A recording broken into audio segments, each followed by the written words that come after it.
നമ്മുടെ സാക്ഷ്യം എവിടുന്ന വരേണ്ടത്? എവിടുന്ന വരേണ്ടത്? യേശുവിന്റെ ശത്രുക്കളല്ലേ ചേർന്മാർ, യേശുവിനെ പിടിച്ചുകൊണ്ടുപോയതല്ലേ? അവരോ നമ്മളെ കുറിച്ച് ഒരു സാക്ഷ്യം പറയേണ്ടത് ഇവന്റെ വാക്കുകളിൽ ഒരു പ്രത്യേകതയുണ്ടെന്ന്. നമുക്ക് വീട്ടിലെ പ്രത്യേകതയില്ല, പിന്നെ നാട്ടിലെ പ്രത്യേകതയുണ്ട്. അതല്ലേ എന്നാലും നമ്മുടെ വീട്ടിൽ ഒന്ന് ശ്രദ്ധിക്കണം. നമ്മുടെ വീട്ടിൽ ഒന്ന് ശ്രദ്ധിക്കണം. നമ്മൾ സംസാരിക്കുന്നത് നമ്മുടെ മക്കൾ കേൾക്കുന്നു, അല്ലെങ്കിൽ നമ്മുടെ ഭാര്യ കേൾക്കുന്നു. നമ്മുടെ നുണകൾ, നമ്മുടെ കള്ളത്തരങ്ങളൊക്കെ കണ്ടു പഠിച്ചിട്ട് നമ്മുടെ മക്കൾ വളരുന്നത്. അതാ ചേർന്മാർ പറഞ്ഞത് എന്താ പറഞ്ഞത്? ഈ മനുഷ്യൻ സംസാരിക്കുന്നത് പോലെ ആരും സംസാരിച്ചിട്ടില്ല. അപ്പൊ എങ്ങനെയാ യേശു സംസാരിച്ചത്? ചേർന്മാരോട് യേശു സംസാരിച്ചതുപോലെ. അപ്പൊ എങ്ങനെയാ യേശു സംസാരിച്ചത്? ലൂക്കോസിന്റെ 4-ാം അധ്യായം ലൂക്കോസ് 4:22 പറയുന്നത്, എല്ലാവരും അവനെ പുകഴ്ത്തി. അവിടെ വായിൽ നിന്ന് പുറപ്പെട്ട ലാവണ്യ വാക്കുകൾ നിമിത്തം ആശ്ചര്യപ്പെട്ടു. അപ്പൊ അവരുടെ വായിൽ നിന്ന് എന്താ വന്നത്? ലാവണ്യ വാക്കുകൾ നിമിത്തം അവർ ആശ്ചര്യപ്പെട്ടു. നമ്മുടെ വായിൽ എന്താ വരുന്നത്? എന്താ വരുന്നത്? എല്ലാവരും ചിരിക്കുന്നു. നമ്മുടെ വായിൽ എന്താ വരുന്നത്? അവരുടെ ലാവണ്യ വാക്കുകൾ നിമിത്തം ആശ്ചര്യപ്പെട്ടു. മറ്റുള്ളവർ നമ്മുടെ വാക്കുകൾ നിമിത്തം ആശ്ചര്യപ്പെടുന്നു. ഇങ്ങനെ എങ്ങനെ സംസാരിക്കുന്നു? ഇതുപോലെ ആരും ഇതുവരെ സംസാരിച്ചിട്ടില്ല. ചേർന്മാർക്കറിയാം, ഒരുത്തനെ പിടിച്ചു കൊണ്ടുവന്നാൽ അവർ ഉപദ്രവിക്കുമ്പോൾ അവരെന്ത് പറയും? അടിക്കുന്നവൻ എന്ത് പറയും? അവർക്ക് നാല് ചീത്ത വിളിക്കും, ഇല്ലേ? പക്ഷെ ഇവൻ സംസാരിച്ചതുപോലെ ആരും സംസാരിച്ചിട്ടില്ല. ലാവണ്യ വാക്കുകൾ അവന്റെ വായിൽ നിന്നു അരുതാത്തതൊന്നും അവൻ സംസാരിച്ചിട്ടില്ല. അരുതാത്തതൊന്നും അവന്റെ വായിൽ നിന്ന് വന്നിട്ടില്ല. നിങ്ങൾക്കൊരു കഷ്ടം വന്നാണെങ്കിൽ എന്തൊക്കെ പറയും? നിങ്ങൾക്കൊരു രോഗം വന്നാണെങ്കിൽ എന്തൊക്കെ പറയും? നിങ്ങൾക്ക് സാമ്പത്തികമായ ഒരു ബുദ്ധിമുട്ട് വന്നാണെങ്കിൽ എന്തൊക്കെ പറയും? നിങ്ങളെ ഞാനടക്കം അരുതാത്തതൊന്നും അവരുടെ വായിൽ നിന്ന് വന്നിട്ടില്ല. ആ യേശുവിനെയാണ് നമ്മൾ ഫോളോ ചെയ്യുന്നത്. ക്രിസ്ത്യാനി ആകുന്നത് വളരെ ഈസിയായ ഒരു പ്രോസസ്സൊന്നുമല്ല. ആൾക്കാരുമായി വെള്ളത്തിനോട് നീങ്ങാൻ പുറപ്പെടുകയാണ്. അത് നല്ലതാണ്. അത് കണ്ടിട്ട് ഒരു ജീവിതമാണ്. സ്നാനപ്പെടാൻ ഈസിയാണ്. എന്താ യേശു ക്രിസ്തുവിന്റെ സ്വന്തം വായിക്കൊണ്ടേക്കുമ്പോൾ സ്നാനപ്പെട്ടു. അത് കഴിഞ്ഞിട്ടൊരു ജീവിതമുണ്ട്. ആ ജീവിതത്തിലാണ് ഞാൻ ആരാണെന്ന് മറ്റുള്ളവർ നോക്കിക്കൊണ്ടിരിക്കുന്നത്. എന്റെ പ്രവൃത്തികൾ, എന്റെ വാക്കുകൾ, എന്റെ നോട്ടം, എന്റെ നടത്തുകളൊക്കെ മറ്റുള്ളവർ കാണുന്നത് ഞാൻ സ്നാനപ്പെട്ടതിന് ശേഷമാണ്. സ്നാനപ്പെട്ടതിന് മുമ്പ് ഞാൻ എങ്ങനെ നടന്നാലും ആർക്കും ഒരു കുഴപ്പമില്ല. സ്നാനപ്പെട്ട് കഴിയുമ്പോഴാണ് 100 കണ്ണുകളെ നോക്കുന്നത്. ഒന്ന് പത്രോസ് 2-ാം അധ്യായം 22 പറയുന്നു, അവൻ പാപം ചെയ്തിട്ടില്ല. യേശുവിൽ പത്രോസ് പറയുന്ന ഒരു കാര്യമുണ്ട്, അവൻ പാപം ചെയ്തിട്ടില്ല.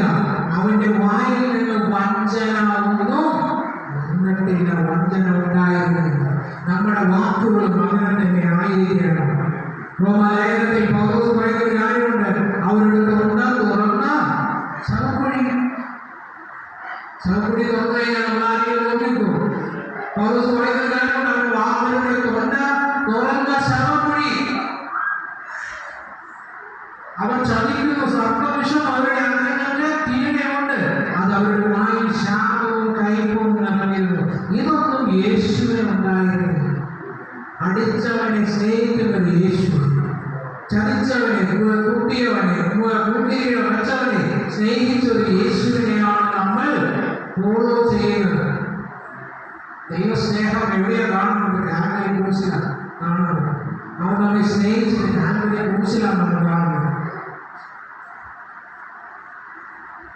നമ്മളെപ്പോൾ എന്താ ചെയ്യേണ്ടത്? യേശു എങ്ങനെ ജീവിച്ചു, അതുപോലെ സംസാരിച്ചു, അതുപോലെ നമ്മൾ സംസാരിക്കാം. 3-ാം അധ്യായത്തിൽ 3-ാം അധ്യായത്തിൽ യാക്കോബ് ഒരു 6 ഉദാഹരണങ്ങളോട് പറയുന്നു. 3-ാം അധ്യായത്തിൽ യാക്കോബ് നാവിന്റെ പ്രാധാന്യത്തെ കുറിച്ച് 6 ഉദാഹരണങ്ങൾ പറയുന്നു. എന്റെ ബൈബിൾ അങ്ങനെയുണ്ട്, നിങ്ങളുടെ ബൈബിൾ അങ്ങനെ തന്നെയുണ്ട്. ആ ഉദാഹരണം 3-ാം അധ്യായം 3-ാം വാക്യത്തിൽ ഇങ്ങനെ പറയുന്നു, കുതിരയെ സ്വാധീനമാക്കുവാനായി ഒരു കടിഞ്ഞാണുണ്ട്. കുതിരയെ സ്വാധീനമാക്കുവാൻ ഒരു കടിഞ്ഞാൺ. 3-4 പറയുന്നു, കപ്പലിനെ നിയന്ത്രിക്കുന്ന ഒരു ചുക്കാനുണ്ട്. കപ്പലിനെ നിയന്ത്രിക്കുന്ന ഒരു ചുക്കാനുണ്ട്. അതിന്റെ 3-5 പറയുന്നു തീ. തീയെ കുറിച്ച് പറയുന്നു. 8 പറയുന്നു മരണകരമായ വിഷത്തെ കുറിച്ച് പറയുന്നു. അതിന്റെ 3-11-12 വാക്യങ്ങളിൽ എന്താ പറയുന്നത്? ഉറവ് ഒരു വൃക്ഷത്തെ കുറിച്ച് പറയുന്നു. അപ്പൊ എന്തൊക്കെയായി? കാരണമായോ? കടിഞ്ഞാൺ, ചുക്കാൻ, അതുപോലെ തന്നെ തീയ്, പോയിസൺ, ഉറവ്, അതുപോലെ ഫൗണ്ടൻ, അതുപോലെ ഒരു വൃക്ഷം. ഇതൊക്കെ കാര്യങ്ങൾ 4 കാര്യങ്ങൾ നമ്മുടെ ജീവിതത്തിൽ നാം എടുത്ത് ഉപയോഗിക്കുമ്പോൾ ഈ 6 കാര്യങ്ങൾ യാക്കോബ് പറയുന്നു. 1 മുതൽ 4 വരെയുള്ള വാക്കുകളിൽ യാക്കോബ് പറയുന്ന ഒരു കാര്യമുണ്ട്. എന്താ?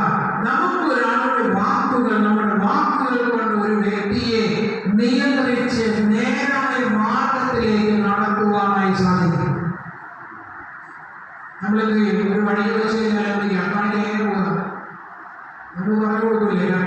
അതുപോലെ തന്നെ നമ്മുടെ വാക്കുകൾ ഉപയോഗിച്ച് ഒരുത്തനെ ആ ക്രിസ്തുവിന്റെ മാർഗത്തിലേക്ക് നടത്തുവാനായി സാധിക്കും. 3-ന്റെ വാക്യത്തിൽ എല്ലാവരും സഹോദരന്മാരെ അധികം ശിക്ഷാവധി വരും എന്ന് അറിഞ്ഞുകൊണ്ട് നിങ്ങളിൽ അനേകർ ഉപദേഷ്ടാക്കളാണ് എന്നത് നാം എല്ലാവരും പലരിലും തെറ്റിപ്പോകുന്നു. ഒരുത്തൻ വാക്കിൽ തെറ്റാതിരുന്നാൽ അവൻ ശരീരത്തെ മുഴുവൻ കടിഞ്ഞാണിട്ട് നടത്തുവാൻ ശക്തനായി.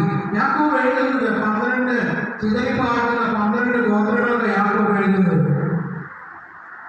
അവരൊക്കെ ഉപദേശങ്ങൾ പറയുക, ഉപദേശങ്ങൾ പറയുക നമ്മുടെ സമ്മേളനം തന്നെയല്ലേ. അധികമൊന്നും പറയണ്ട, ഉപദേശങ്ങളെല്ലാം അധികമൊന്നും ആകേണ്ട. നമുക്കൊരിക്കലും ഒരു പ്രാസംഗികനോ അല്ലെങ്കിൽ ഒരു ടീച്ചർക്കോ ഒരു വ്യക്തിയെ ഡയറക്റ്റ് ചെയ്യാൻ സാധിക്കും. നമ്മുടെ വാക്കുകൾ ഒരിക്കലും ഒരുത്തരം തെറ്റിച്ച് കളയരുത്.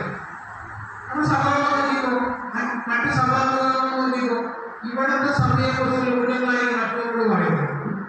മറ്റേ സഭയിൽ പറയും ഈ ഉപദേശം നല്ലതെന്ന് പറയും, ഇവരോട് പറഞ്ഞ് ഇവിടെ നല്ലതെന്ന് പറയും. ഒരു വാക്കുകൾ കൊണ്ട് ഒത്തിരി പേരെ കറക്റ്റ് ചെയ്യുവാനായി സാധിക്കും.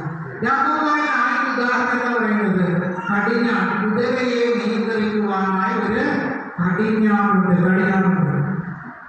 ഈ വണ്ടികളുടെ എഴുതിയിരുന്നത് പവർ കൺട്രോൾ ചെയ്ത് എങ്ങനെ വിഷയം അതെങ്ങനെ മെഷർ ചെയ്യുന്നത് ഹോഴ്സ് പവർ എന്ന് പറഞ്ഞിട്ടാണ് കൺട്രോൾ ചെയ്യുന്നത്. അപ്പൊ കുതിരയ്ക്ക് ഒരു ശക്തിയുണ്ട്. അപ്പോൾ ഇവിടെ എന്താ പറയുന്നത്? നിങ്ങൾക്ക് എത്ര ശക്തി ഉണ്ടെങ്കിലും അതിനെ നിയന്ത്രിക്കുവാനായി ഒരു കടിഞ്ഞാൺ അത്യാവശ്യമാണ്.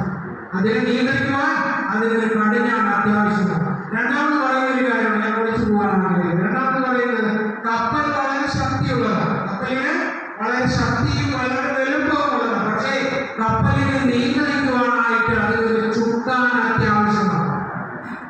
പലപ്പോഴും നമ്മൾ ചിന്തിക്കുന്ന കുതിരയെ പോലെ വേഗതയുണ്ട്, എന്നെ നിയന്ത്രിക്കാൻ ഒന്നും വേണ്ട എന്ന് പറയുമ്പോഴും കപ്പലിനെ പോലെ ശക്തിയുണ്ട്, അല്ലെങ്കിൽ ബലമുണ്ട്, അല്ലെങ്കിൽ വലുപ്പമുണ്ടെന്ന് പറയുമ്പോഴും പക്ഷെ അതിനെ നിയന്ത്രിക്കുവാൻ ചില കാര്യങ്ങൾ വേണമെന്നാണ് യാക്കോബ് പറയുന്നത്. അതുപോലെ തന്നെ നമ്മുടെ നാക്കിനെയും നമ്മൾ കൺട്രോൾ ചെയ്യണം. കുതിരയ്ക്ക് കളിയാകുന്നില്ല. കുതിര വലിക്കുമ്പോൾ കുതിര അവിടെ നിൽക്കുന്നു. എനിക്കും ഒരു കൺട്രോൾ വേണം എന്റെ വാക്കിനെ, എന്റെ നാക്കിനെ. അതേപോലെ നമ്മൾ പറയും ദേഷ്യം വന്നപ്പോ ഞാനത് പറഞ്ഞുപോയി.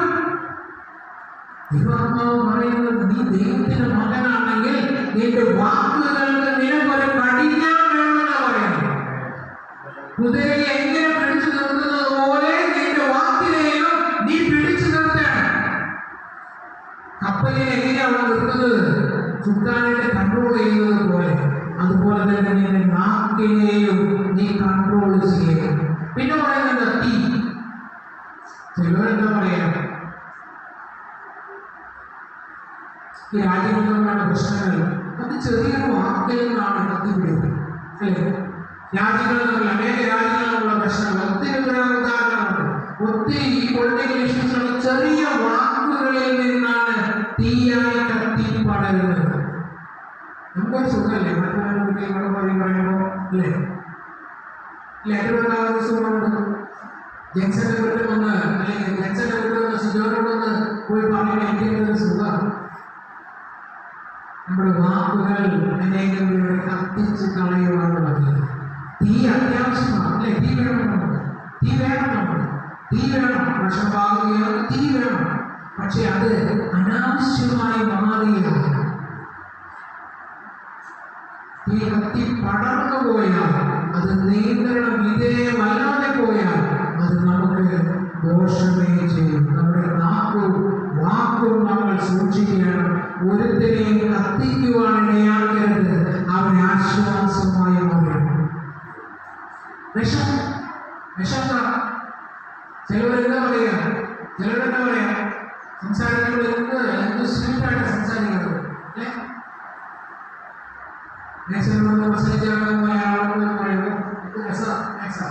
എന്റെ പ്രസവം എന്റെ രസ കേൾക്കാനായിട്ട് പക്ഷെ പുറത്തേക്കായിട്ട് അപ്പുറത്ത് അവനെ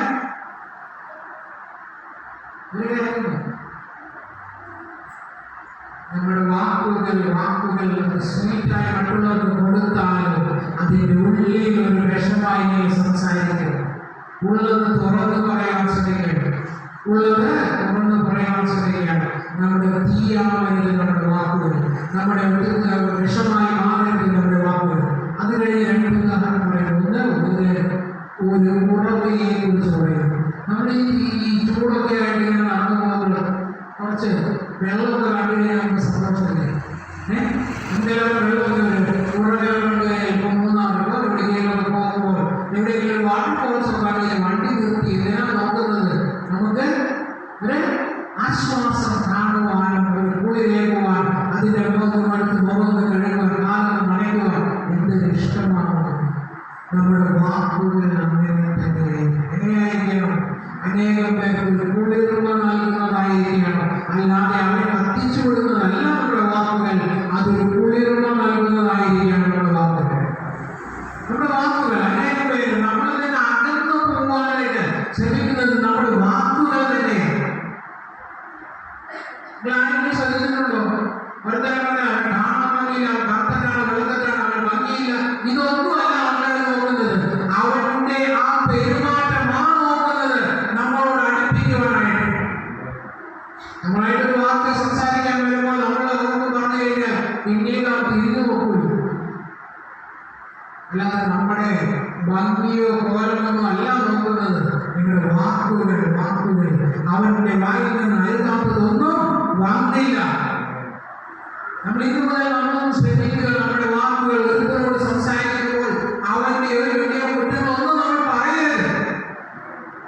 വിധിക്കപ്പെടാതിരിക്കാൻ നിങ്ങൾ വിധിക്കരുത്. അവന്റെ ഒരു കുറ്റങ്ങൾ പറയരുത്. എങ്ങനെയാണ് വേസ്റ്റാക്കുന്ന സമയം എന്നെ കുറ്റം പറഞ്ഞിട്ട് എനിക്കൊക്കെ പറഞ്ഞിട്ടാണ് ഒരു ഗുണമില്ല. പക്ഷെ നമുക്കൊരു സുഖമാണ്. നമ്മുടെ വാക്കുകൾ അത് മറ്റുള്ളവർക്ക് ഉണർവ് അല്ലെങ്കിൽ പൊളികൾ കൊടുക്കുന്നതായി മാറണം. അടുത്തതെന്ന് പറയുന്നത് വൃക്ഷത്തെ കുറിച്ച് പറയും. വൃക്ഷത്തിനാണ് പലപ്പോഴും ഞാൻ ഈ പേര് ഓർക്കാറുണ്ട്. അതാണ് പണ്ട് കാലങ്ങളിൽ ഈ ചോറക്കെടുത്ത് പോകുന്ന ആൾക്കാർക്ക് ആ വെയിറ്റ് താഴെ അത്താണി പറഞ്ഞൊരു സാധനമുണ്ട്. അതുപോലെ ഒത്തിരി ദൂരം നടന്ന് വേഗത്തിൽ നടന്നു പോകുന്ന മരത്തിന്റെ തണല് കണ്ടു കഴിഞ്ഞാൽ നമ്മൾ ഓടിപ്പോയി നിൽക്കില്ല അവിടെ. എന്തിനാണ്? നമുക്കൊരു ആശ്വാസമായി മാറുന്നത്. നമ്മുടെ വാക്കുകൾ അങ്ങനെ തന്നെയായി മാറണം. അങ്ങനെയാണ് മറ്റുള്ളവർക്ക് ഒരു കുളിർമ നൽകുന്നത് അല്ലെങ്കിൽ മറ്റുള്ളവർക്ക് ഒരു തണല് നൽകുന്ന വാക്കുകളായി മാറണം. ഇന്ന് മുതൽ നമ്മൾ ശ്രമിക്കുക. ക്രിസ്തീയ ജീവിതത്തിൽ ഞാൻ പള്ളിയിൽ പോയാലും പോയില്ലെങ്കിലും ഒന്നും അല്ല അതിന്റെ കാര്യം. ഞാൻ എങ്ങനെ ക്രിസ്തുവിനെ ധരിച്ച് ജീവിക്കുന്നു എന്നുള്ളതാണ്.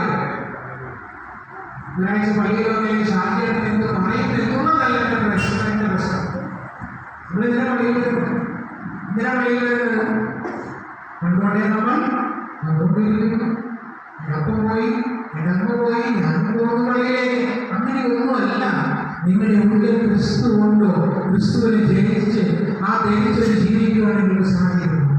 നിങ്ങളുടെ വാക്കുകൾ ഇന്നു മുതലൊന്ന് കൺട്രോൾ ചെയ്യുവാൻ സാധിക്കുന്നു. അതിനൊരു കടിഞ്ഞാണിടുവാൻ സാധിക്കുന്നു. ശരീരത്തിന് ഇത്രയും അവയവങ്ങൾ ഉണ്ടായിട്ട്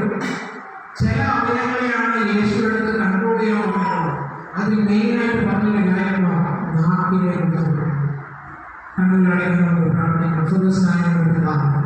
കർത്താവിനെ നൽകിയ നല്ല ദിവസത്തിന് വേണ്ടി ശ്രദ്ധിക്കുന്ന കർത്താവിനെ ജീവിതത്തിൽ സൽഗുണ പൂർത്തിയുള്ളതാണ്. എന്തിനും കുറയില്ലാതെ യാക്കോബ് പറഞ്ഞതുപോലെ ഒന്നിനും കുറയില്ലാത്തൊരു ജീവിതം പ്രാപിക്കുവാനായിട്ട് നിന്റെ ആത്മാവിനെ വേണം കർത്താവ്.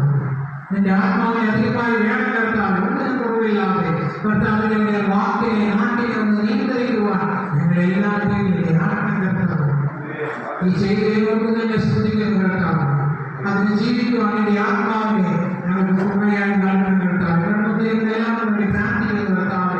എല്ലാവരെയും അനുഗ്രഹിക്കുന്ന കർത്താവ്. പിതാവിന്റെയും പുത്രന്റെയും പരിശുദ്ധാത്മാവിന്റെയും നാമത്തിൽ അടിയെ അനുഗ്രഹിച്ച് പ്രാർത്ഥിക്കുന്ന കർത്താവ്. അനുകൂലമായി തീരണം യേശു ക്രിസ്തുവിന്റെ